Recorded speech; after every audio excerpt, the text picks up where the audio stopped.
வணக்கம்.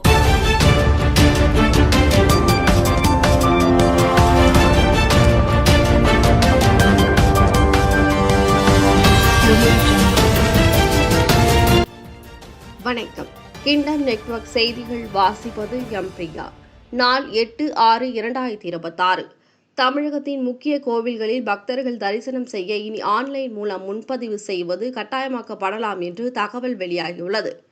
வளிமண்டல காற்றழுத்த தாழ்வு பாதை காரணமாக தமிழ்நாட்டில் இன்றும் நாளையும் மழை பெய்ய வாய்ப்புள்ளதாக வானிலை மையம் அறிவித்துள்ளது. 15 வயதான வைபவ் சூரியவம்சி இந்திய கிரிக்கெட் அணியில் இடம் பிடித்து 16 வயதில் தேர்வான சச்சின் டெண்டுல்கரின் சாதனையை முறியடித்துள்ளார்.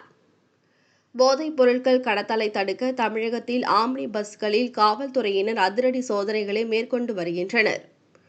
அதிமுகவை சேர்ந்த முக்கிய முன்னாள் அமைச்சர்கள் மற்றும் சட்டமன்ற உறுப்பினர்கள் சிலர் தாவேகாவில் இணைந்திருப்பது அரசியல் வட்டாரத்தில் பரபரப்பை ஏற்படுத்தியுள்ளது. தமிழகத்தில் உள்ள முக்கிய கோவில்களில் பக்தர்கள் தரிசனத்திற்கு இனி ஆன்லைன் மூலம் மட்டுமே முன்பதிவு செய்ய வேண்டும் என அறநிலைத்துறை அறிவித்துள்ளது.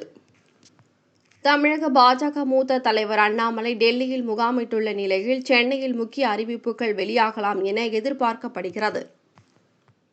மதுபான பாட்டிலுக்கு கூடுதலாக ரூபாய் 10 வசூலிக்கப்படும் விவகாரத்தில் 10 நாட்களுக்குள் நிரந்தர தீர்வு காணப்படும் என அமைச்சர் விக்னேஷ் உறுதியளித்துள்ளார்.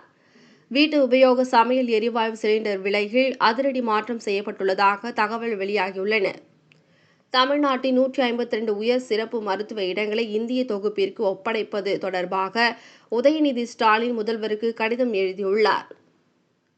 இந்தியா மீது அமெரிக்கா 12.5% புதிய வரி விதித்துள்ள நிலையில் இது இறுதி முடிவு அல்ல என்று இந்திய தரப்பில் விளக்கம் அளிக்கப்பட்டுள்ளது. 5 நாள் அரசுமுறை பயணமாக இந்தியா வந்துள்ள வெனிசுலா அதிபர் டெல்சி ரோட்ரிக்ஸ் டெல்லியில் பிரதமர் மோடியை சந்தித்து இருநாட்டு உறவுகள் குறித்து ஆலோசனை நடத்தியுள்ளார். இத்துடன் செய்திகள் நிறைவடைந்தன. இதுபோன்ற செய்திகள் உடனுக்குடன் தெரிந்து கொள்ள kingdomnetwork.news என்ற இணையதளத்தை பார்வையிடவும்.